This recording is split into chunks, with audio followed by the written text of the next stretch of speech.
बात्यार प्रभाव में उत्तर ओडिशा रे वर्षा लगी रही प्रबल अति प्रबल वर्षा नहीं 4 जिला को रेड वार्निंग जारी कर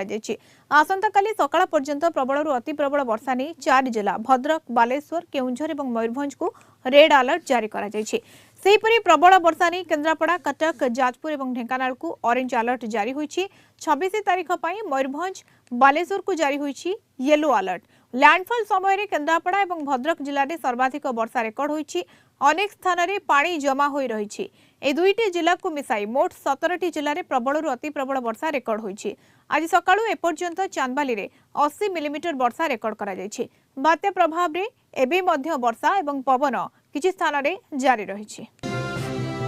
खाली खाली रिपोर्टिंग कर दियो वीडियो कॉल करछि रो खाली वर्षा पकेला जल्दी बंद कर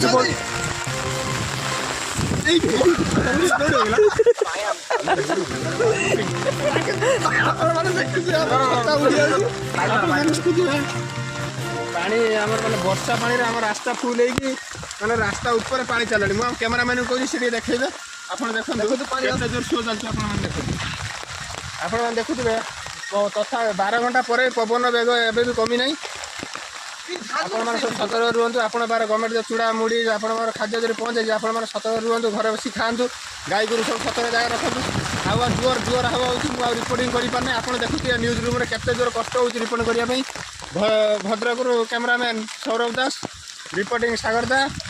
लाइटिंग मैन सत्यरंजन जेना